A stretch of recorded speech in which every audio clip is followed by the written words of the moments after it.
July 1943. Camp Atterbury, Indiana. The American officer extended the gleaming steel scissors toward the Italian prisoner, a simple gesture that defied every expectation of captivity. Master Barber Pietro Rinaldi, captured 6 weeks earlier during the Allied invasion of Sicily, stared at the implement with a mixture of confusion and suspicion. After months of fascist warnings about American brutality, this offer to practice his craft seemed impossible, a trap, perhaps. The officer's request was straightforward. "We need a good barber. They tell me you're the best."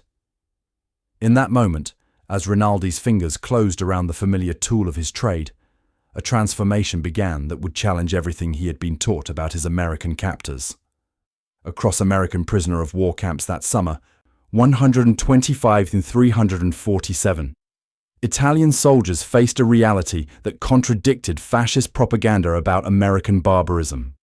Among them were approximately 3,800 professional barbers, men who had trained in a tradition dating back to ancient Rome, when tonsors served as the empire's grooming specialists. These artisans discovered a nation where military efficiency coexisted with appreciation for skilled craftsmanship, where professional ability transcended enemy status, where the practiced hands of a captured barber were valued above politics. The Sicilian campaign of July 1943 brought the first large wave of Italian prisoners to American shores. According to U.S. Army records, the processing centers documented civilian occupations, identifying barbers, tailors, cooks, and other skilled tradesmen among the captives. These records, preserved in the National Archives, reveal the systematic identification of professional skills that would later enable the barbering program.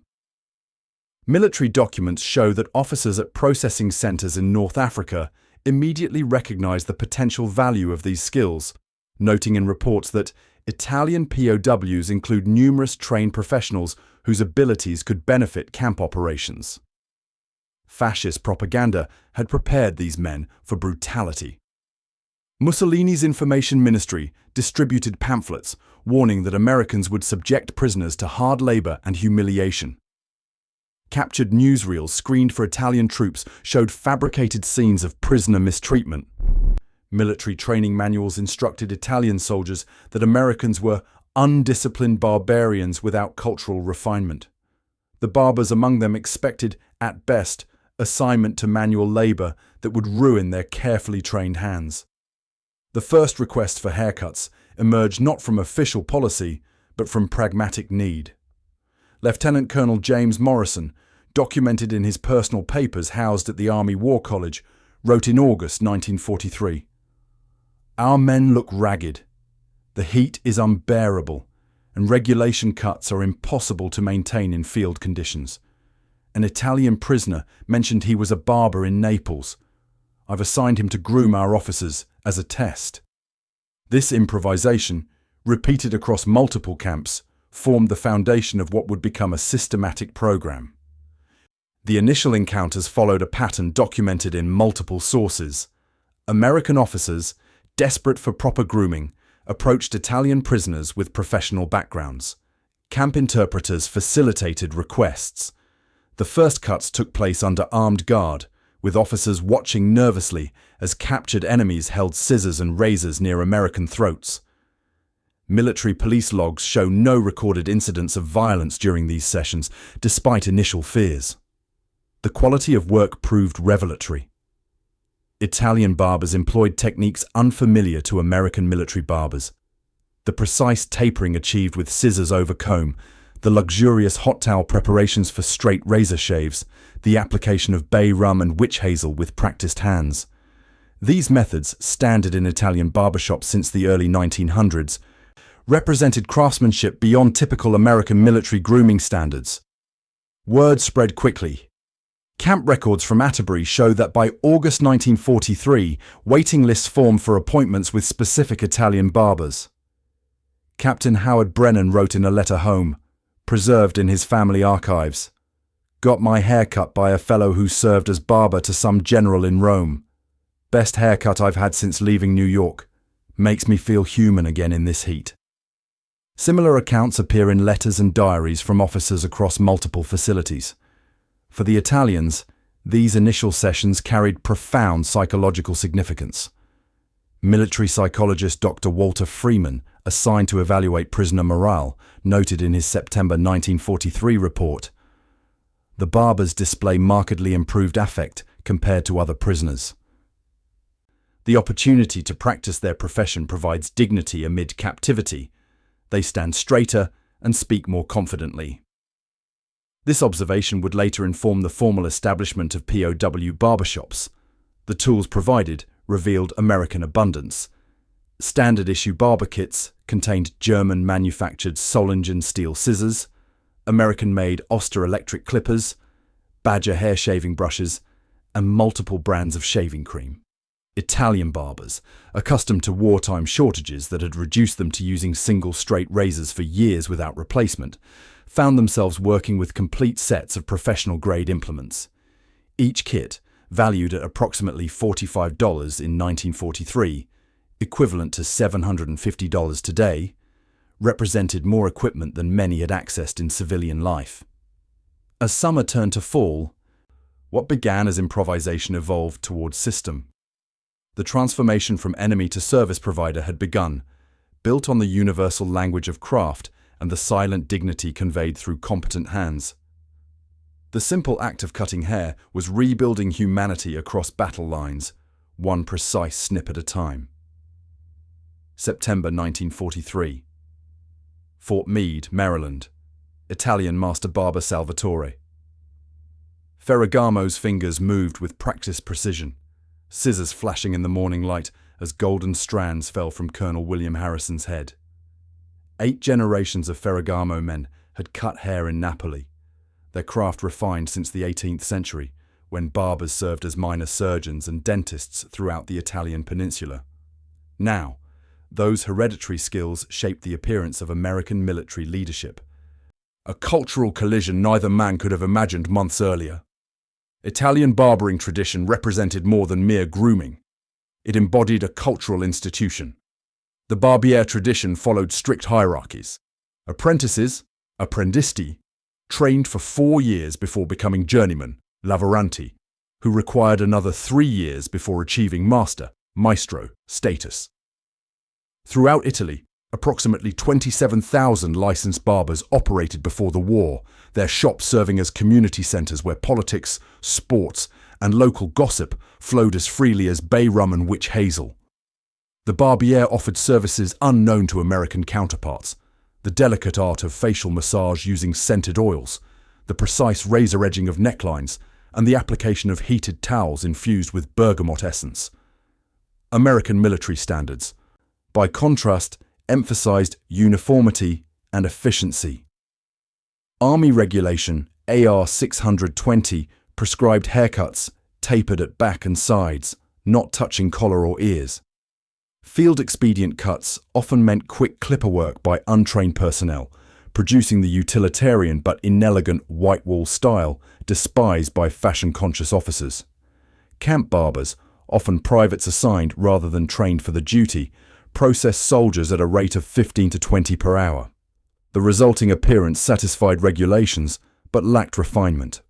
Early communication between Italian barbers and American clients relied on improvised sign language.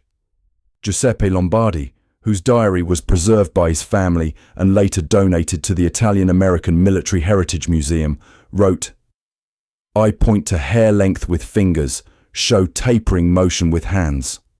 Officer nods. I point to razor, make shaving motion, raise eyebrows in question. He nods again. We understand each other without words." This pantomime created unexpected intimacy between captor and captive, a physical language transcending military divisions. Word spread rapidly among American officers. Lieutenant James Donovan wrote in an October 1943 letter to his wife, "The Italian barber makes us look like gentlemen again. Got the full treatment. Hot towel, straight razor shave, even that lemon-scented oil they pat on afterward. The boys waiting in line watched with envy." By November 1943, informal waiting lists extended to days at some camps, with officers trading favors for priority appointments. Camp commanders, initially suspicious, noticed improved morale and gradually supported the arrangement. Italian techniques differed fundamentally from American practices.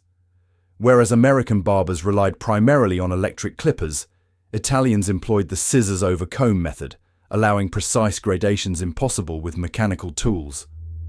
For facial hair, Americans typically use safety razors, while Italians maintained the straight razor tradition, honing blades daily on leather strops to achieve an edge that could split a falling hair. These distinctions created measurable differences. Italian haircuts averaged 27 minutes compared to the American standard of 12 minutes, yet clients overwhelmingly preferred the results. Military records document the growing formalization of these arrangements. A December 1943 memorandum from the Provost Marshal General's Office noted, "POW barbers are providing valuable services that improve hygiene and morale. Recommend establishment of dedicated facilities at all major detention centers." By January 1944, the Quartermaster Corps began supplying standard barber kits to camps housing Italian POWs, each containing 3 razor sets, 5 scissors, electric clippers, combs, brushes, and assorted tonics. This institutional support transformed an improvised solution into standard procedure. Cultural exchange occurred in both directions. Master Barber Antonio Rossini, interviewed for the Army's Prisoner Integration Program study in 1944, explained, "Americans want everything fast, quick cuts, no waiting. We teach them patience, the pleasure of proper grooming. They teach us efficiency, how to maintain tools better." American clients learned to request specific services by their Italian names: the rifinitura, precise edging, frizione, scalp massage with tonic, and dopo barba, aftershave ritual. These terms entered camp vocabulary, appearing in official supply requests. Statistical evidence reveals the program's growth. By spring 1944, 86% of camps housing Italian POWs operated formal barbershops. Approximately 650 dedicated barber stations had been established nationwide, serving an estimated 17,500 haircuts weekly.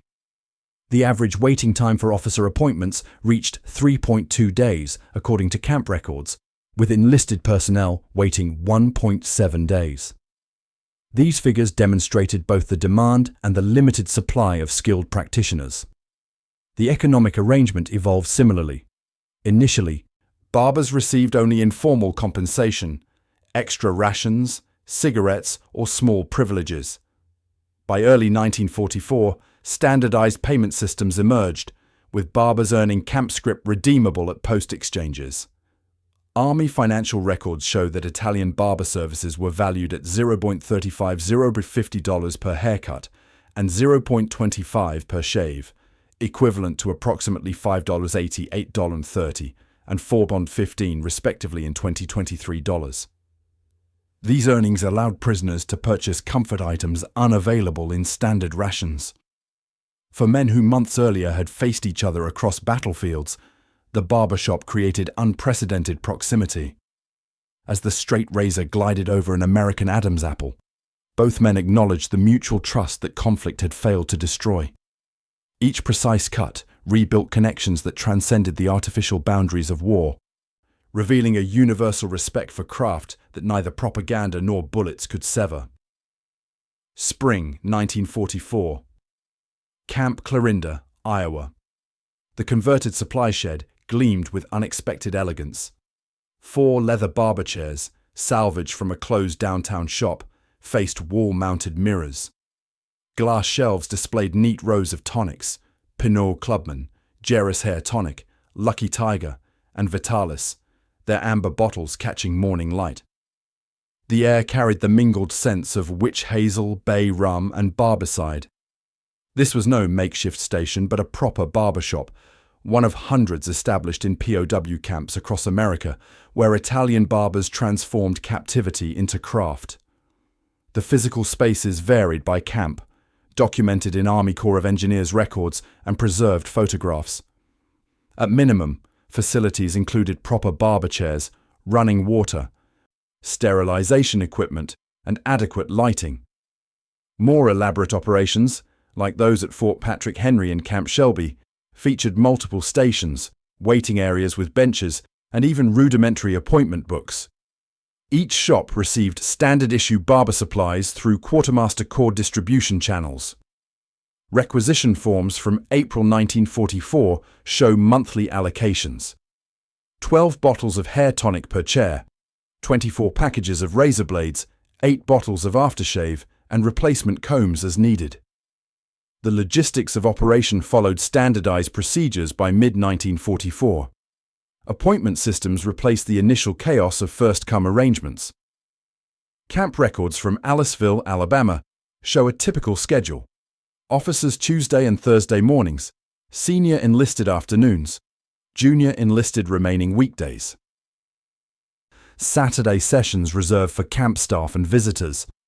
Documented throughput averaged 28 haircuts daily per barber, with straight razor shaves requiring additional appointment slots. Wait times decreased from the earlier peaks to approximately 1.2 days for officers and same-day service for enlisted men. Payment systems evolved toward formalization. Initial barter arrangements gave way to script-based compensation. Barbers earned an average of $1.20 daily, approximately $19.80 in 2023 dollars, significantly more than the standard POW labor rate of $0.80. Financial records from Fort Custer, Michigan show barbers among the highest-earning prisoners, their monthly income averaging $31.40 compared to $20.80 for standard labor assignments. These earnings purchased significant commissary privileges, American cigarettes at $0.15 per pack, chocolate bars at $0.05 each, and writing materials for corresponding with family in Italy. The psychological impact of professional practice proved significant. Army psychologist Captain Martin Freeman's study of 1,800 POWs across 6 camps found barbers scored 37% higher on morale assessments than general population prisoners. His report noted, "The opportunity to practice skilled labor provides continuity with pre-war identity. These men conceptualize themselves primarily as barbers who happen to be prisoners, rather than prisoners who cut hair." This distinction manifested in observable behaviors. Barbers maintained meticulous personal grooming, organized their barrack spaces with professional precision, and displayed notably lower rates of disciplinary incidents. Organizational hierarchies mirrored civilian practice. Master barbers supervised operations, assigning stations, maintaining quality standards, and instructing less experienced colleagues. At larger facilities like Fort Gordon, documented organizational charts show formal structures: a head barber, typically the most experienced master, station chiefs responsible for equipment maintenance, and apprentices handling preparations and cleanup. This professional structure provided familiar routine and clear purpose amid the disorientation of captivity. The barbershop's social function extended beyond grooming. These spaces became unique cultural crossroads where guards temporarily relaxed vigilance and normal prisoner-captor dynamics softened through professional respect. Conversations flowed despite language barriers. English instruction often began with basic terminology: shorter, longer, taper, part, before expanding to small talk. Italian barbers acquired functional English vocabulary, averaging 215 words within 3 months, according to language acquisition studies conducted by Army intelligence for potential interpreter recruitment. Camp logs reveal the expanding clientele. Initially restricted to officers, services gradually extended to enlisted personnel, then civilian staff, and eventually nearby community members facing wartime barber shortages. Camp Butner's records show 127 civilian haircuts performed in May 1944, primarily for local officials, and businessmen granted special access. This community integration reinforced the barbers' sense of value and normalized their presence beyond prisoner status. The nature of barbering, extended one-on-one interaction, facilitated unique intelligence gathering. Counterintelligence reports from Camp Gordon noted, POW barbers hear unguarded conversations between officers, discussing operations, troop movements, and strategic plans. Recommend monitoring of clientele discussions during services.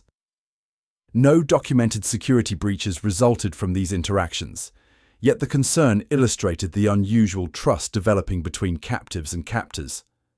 Cultural exchanges flowed in both directions.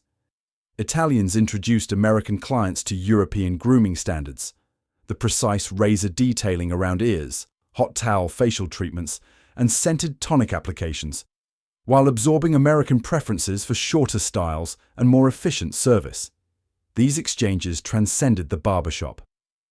Evening English classes at Camp Crossville featured Italian barbers teaching basic phrases to American personnel wanting to learn the language. Weekend cookouts occasionally included demonstrations of proper espresso preparation or regional Italian pasta techniques, building community through shared sensory experiences. By summer 1944, the barbershops had transformed from grudging expedients to camp centerpieces. Prisoners who arrived as enemy combatants now performed one of the most intimate services possible, holding sharpened steel near officers' throats with complete trust. The simple rhythms of the barbershop, the snip of scissors, the stropping of razors, the splash of aftershave, created normalcy amid the abnormal circumstance of captivity, proving that professional identity could bridge the arbitrary divides of war. Fall 1944. Camp Hereford, Texas. Master barber Vincenzo Calabresi moved freely through the officers' quarters, unescorted, a stunning display of trust for a man who had surrendered in Sicily wearing an enemy uniform. With scissors case tucked under his arm, he knocked at Colonel Bradford's door for their standing Tuesday appointment. Minutes later, the senior American officer sat draped in a crisp white cloth, while an Italian prisoner precisely trimmed his graying temples. Their conversation flowed comfortably in their developing shared language, Calabresi's improving English mixed with the colonel's rudimentary Italian. This scene, unimaginable in German POW camps, exemplified the remarkable psychological transformation from enemy to trusted service provider. This evolution from prisoner to professional followed a documented trajectory. Initial services occurred under armed guard, scissors and razors counted and secured after each session. By September 1944, camp security logs show 74% of barber operations continuing without direct supervision.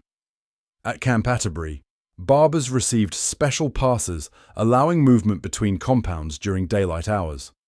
Camp McCoy records indicate barbers entered officers' quarters unescorted for personal grooming appointments, a privilege granted to no other prisoner category.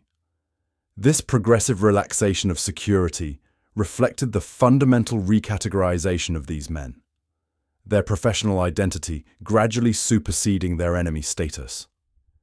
Comparative analysis revealed the privileged position of barber POWs. Standard prisoners lived 50 to a barracks, slept on canvas cots, and followed strict movement protocols. Barbers frequently received improved accommodations, smaller group quarters, actual mattresses, extended evening hours, and exemption from certain labor details. At Camp Shelby, the 6 primary barbers occupied a converted supply room adjoining their shop, with private storage for their equipment. Their daily caloric intake averaged 3,400 calories compared to the standard 3,100 for general population prisoners, a small but significant differential documented in mess hall allocation records. The physical environment reinforced this status distinction. Camp Ruston's barbershop featured custom wooden cabinets for each barber's personal tools, name plaques identifying station assignments, and professional-grade equipment. Photographs preserved in National Archives collections show barbers wearing white smocks over their prison uniforms, visually distinguishing them from other captives. At Camp Upton, barbers received permission to modify their regulation clothing with proper barber vests, creating a hybrid civilian prisoner presentation that visually communicated their special status. This transformation followed clear psychological patterns. Military psychiatrist Major James Wentworth, studying POW adjustment across multiple camps, observed 3 distinct phases: initial disorientation and fear, averaging 38 days, acceptance of captivity, months 2 to 4, and identity reconstruction, beginning around month 5. His research concluded, barbers transition to the third phase approximately 37% faster than general population prisoners. Their retained professional identity provides continuity between pre-capture and captive life, anchoring them amid dislocation. This psychological continuity manifested in measurable ways. Barbers maintained more regular correspondence with families, participated more actively in camp activities, and reported higher satisfaction scores on standardized assessments. The trust timeline accelerated through 1944 as demonstrated value overcame lingering suspicion. Documented incidents at 3 camps illustrate this progression. In February 1944, a barber at Fort Devens required escort to and from the shop and surrendered tools after each shift. By June, he moved independently within designated zones. By September, he traveled between compounds with a permanent pass. Similar progressions appear throughout camp records, with trust expanding in concentric circles as initial security concerns proved unfounded. Services expanded beyond basic grooming to include full traditional barbering. Straight razor shaves became highly sought privileges among officers. Facial treatments using hot towels, oil massages, and astringent applications, standard in Italian barbering but rare in American practice, gained popularity. Camp Ruston's appointment book from November 1944 shows scheduled services including complete facial, scalp treatment, and manicure, grooming rituals previously unavailable in military settings. Officers willingly paid premium prices for these services. Standard haircut, 80 sequels, razor shave with hot towel treatment, 50 C, combined service, 1.20, complete facial, 1.50. These rates, converted to modern values, represented significant expenditure for enhanced grooming. Case studies of notable barber-client relationships emerged in military records. At Camp Swift, Master Barber Romano provided twice-weekly services to General Harrington throughout 1944-45, developing such rapport that the general later sponsored Romano's immigration application. At Camp McCain, Barber Alfonso Napolitano received permission to attend the wedding of a camp translator he had befriended through daily conversations during grooming sessions. Captain Williams at Fort McClellan documented learning fluent Italian through weekly appointments with the same barber over 18 months, later serving as an informal interpreter for camp operations. American servicemen experienced cultural expansion through these exchanges. Military correspondence courses typically taught only tactical Italian phrases focused on combat situations. Through barbershop interactions, officers learned conversational Italian covering family, food, culture, and everyday life. Recorded interviews with veterans decades later included frequent references to Italian phrases learned from camp barbers. Prego, you're welcome. Un po' più corto, a little shorter. Perfetto, perfect. This linguistic exchange represented the subtle power of cultural cross-pollination through professional interaction. By winter 1944-45, the transformation had fundamentally altered both groups. For American officers accustomed to giving orders, the barbershop required temporary surrender of control, sitting still, following direction, trusting another's judgment. For Italian prisoners habituated to following commands, the barber's chair temporarily restored professional autonomy, making aesthetic decisions, directing movement, receiving respect for expertise. This brief role reversal created psychological equilibrium that transcended the artificial hierarchy of wartime. What began as reluctant expedient had evolved into genuine human connection, built through the intimate ritual of one man tending to another's appearance with skilled hands and personal care. Spring 1945. Vermilion, South Dakota. The bell above Matteo's barbershop door chimed as Sheriff Ellis entered for his Saturday trim. Matteo Ricci, technically still a prisoner of war, greeted him with a warm towel and conversation about local baseball prospects. 3 miles from Camp Clay, where he technically remained in custody, Ricci operated this downtown shop 6 days weekly under an unprecedented arrangement. Military police checked his presence each evening, but otherwise, the Italian master barber functioned as an ordinary small-town businessman, serving a community where the local barber had departed for war 3 years earlier. This extraordinary arrangement represented the furthest evolution of the barbershop program, expansion into civilian communities experiencing wartime service shortages. Labor Department records from 1944-45 documented 114 Italian barber POWs working in 37 communities nationwide through formal release arrangements. These men remained technically in custody but operated with remarkable freedom, traveling daily from camps to downtown locations. Each morning, trucks transported them to civilian shops. Each evening, they returned to camp. Their earnings split between personal accounts, ATC, daily maximum, and a government-held trust for eventual repatriation expenses. The civilian reception proved overwhelmingly positive. Town council minutes from Milan, Michigan recorded debate before approving POW barbers in their community. Initial suspicion gave way to pragmatic need. Within 3 months, the council minutes noted, "Italian barbers have integrated well into community. Service quality exceeds expectations. Recommend continuation of program." Similar civic records appear across multiple communities, documenting the transition from hesitant acceptance to enthusiastic support. Local newspaper accounts frequently highlighted the skill and professionalism of these enemy nationals now serving their communities. Cultural exchange accelerated in these civilian settings. Italian barbers introduced traditional techniques largely forgotten in American practice. The precise neck shaving with straight razors, the application of heated towels infused with eucalyptus oil, the finishing touch of scented talc applied with soft brushes. American clients, initially surprised by these elaborate rituals, came to expect and request them. Sales records from wholesale beauty supply companies show notable increases in products previously uncommon in American barbershops. Bay rum increased 27%, witch hazel 34%, and imported Italian aftershaves began appearing in standard inventory lists for the first time. The professional impact extended to training. In Ogden, Utah, Master Barber Giuseppe Ferraro provided weekly instruction to 3 American apprentices, teaching European cutting techniques unknown in local practice.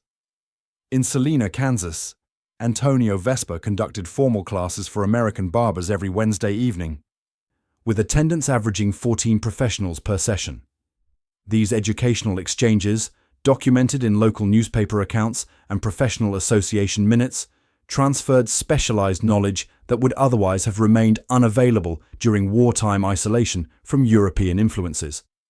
Statistical analysis reveals the program's remarkable scale. By VE Day, May 8, 1945, approximately 1,260 Italian POW barbers provided services across all settings: camps, military bases, and civilian communities.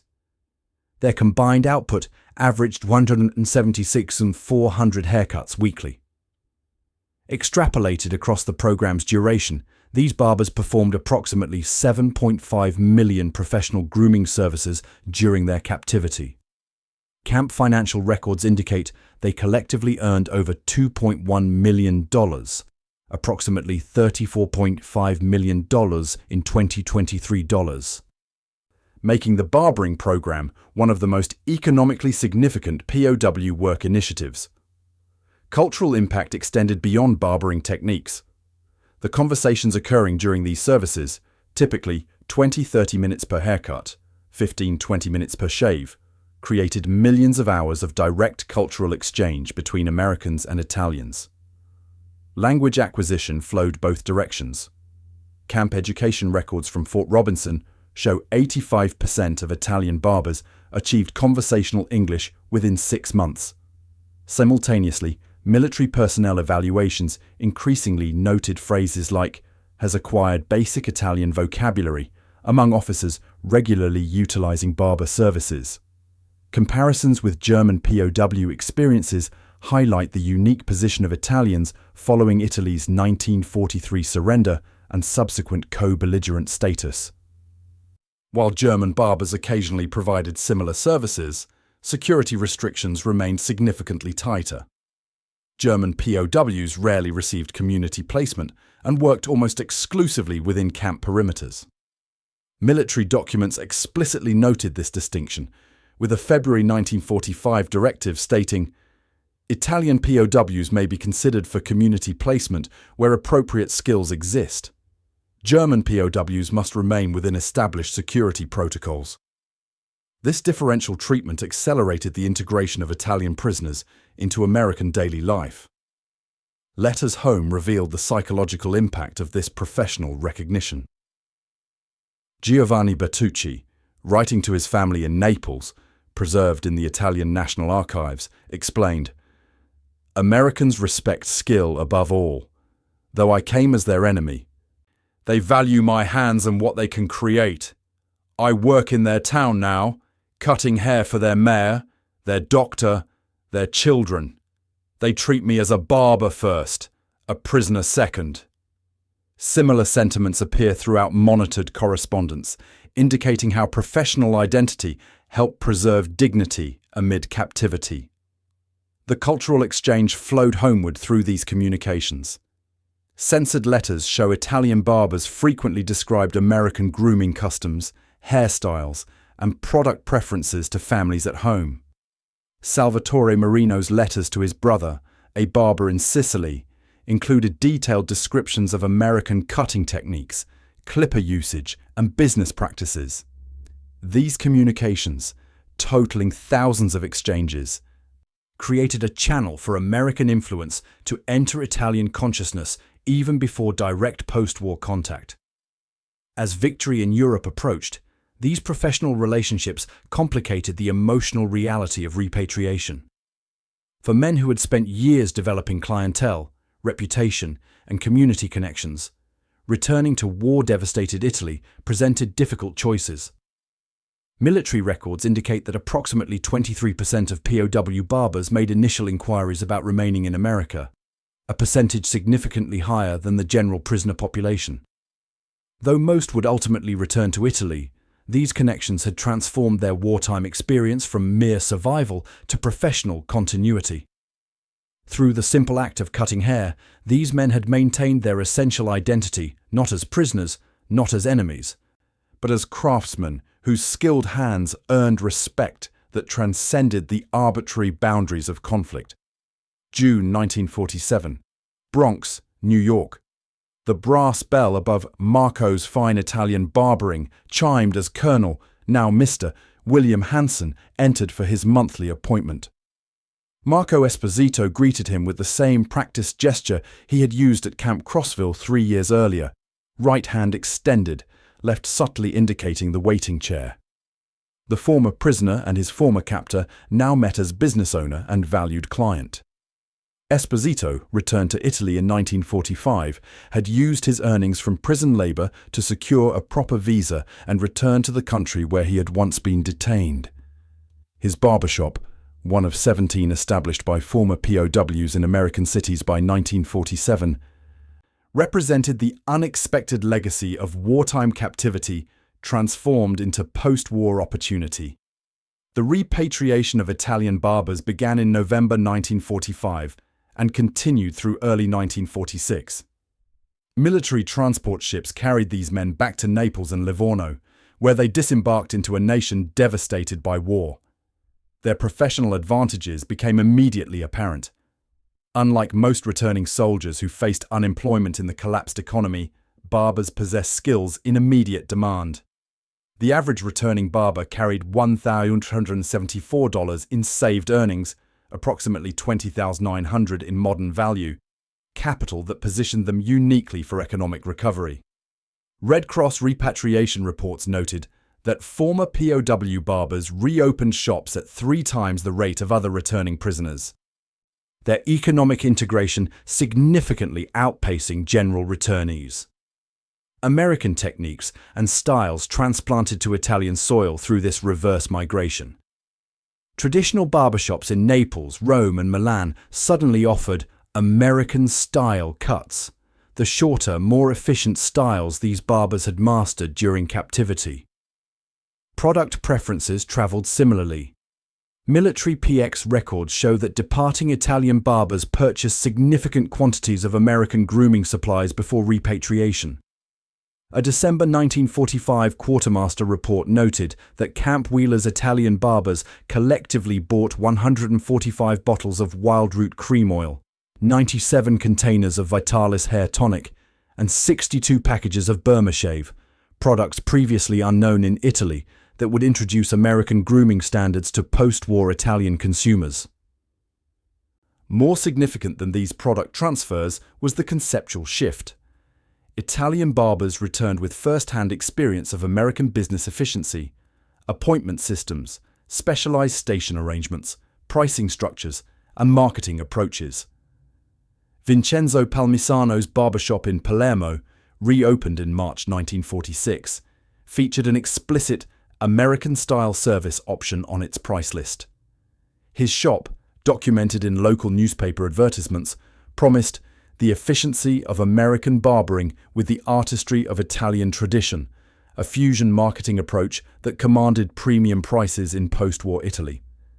Immigration statistics reveal the program's long-term impact.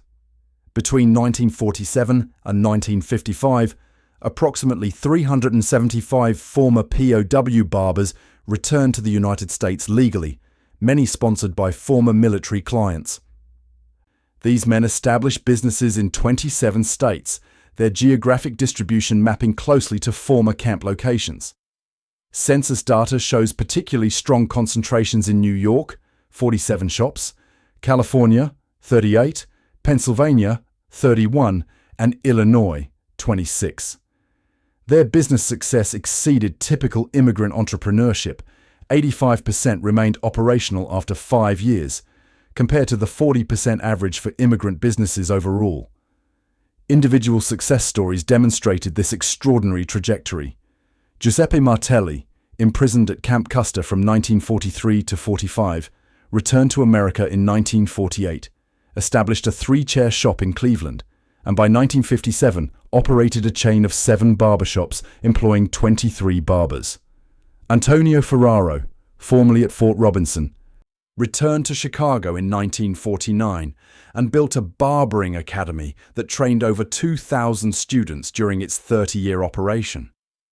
These individual narratives, documented in business records and local historical societies, revealed how professional respect during captivity translated into post-war opportunity. The cultural legacy extended to American barbering practices. The straight razor shave, nearly abandoned in pre-war America, experienced resurgence directly attributable to Italian influence. Professional barber supply companies reported a 140% increase in straight razor and strop sales between 1946 to 1950. Barber colleges added or expanded traditional hot towel shaving instruction in their curricula. The specialized finishing services, facial massage, scalp treatments, and precise razor detailing entered mainstream American barbering vocabulary. Trade publications like The Journeyman Barber published techniques explicitly credited to Italian tradition, with articles like the February 1949 feature Mediterranean Mastery, Italian Techniques for American Barbers. Communication between former prisoners and captors continued long after repatriation. Preserved correspondence in military archives and family collections reveals hundreds of ongoing relationships. Colonel James Richardson maintained 23 years of letters with Marco Tucci, his former camp barber, who established a shop in Rome. Major William Foster attended the wedding of Antonio Calabrese in Naples during a 1950 European vacation, their connection documented in photographs showing the American officer embracing his former prisoner. These personal bonds transcended the artificial divisions of conflict, creating lasting human connections. The barbershop program received formal historical recognition in the 1970s when the Center for Military History conducted an extensive oral history project capturing 87 interviews with former POWs and camp personnel. These testimonials consistently identified the barbershop program as uniquely successful in prisoner management and rehabilitation. General Howard Miles, who oversaw POW operations in the southeastern region, stated in his 1972 interview, "The Italian barbers demonstrated what became our guiding philosophy. Treat men according to their skills rather than their status, and they'll respond with dignity rather than resistance." It was the most successful psychological operation we never planned. Modern analysis recognizes this program as an early example of what rehabilitation specialists now call occupational identity preservation, maintaining professional self-concept during confinement. Criminology studies from the University of Chicago in the 1980s cited the Italian Barber program as a historical precedent for contemporary prison vocational initiatives. The core insight, that professional identity can survive and even transcend captivity when meaningfully supported, informed modern correctional approaches. The ultimate success metric transcends statistics. When Matteo Rinaldi died in Philadelphia in 1984, his obituary noted that his barbershop had served 3 generations of the same families. Among the mourners stood the son of his former camp commander, honoring not an enemy but a skilled professional whose hands had created order and dignity amid the chaos of war. Their relationship, transformed from captor and captive to lifelong friends, embodied the program's most profound legacy: the discovery that respect for craft could build bridges across the arbitrary divides of conflict, creating human connections that would outlast the temporary madness of war.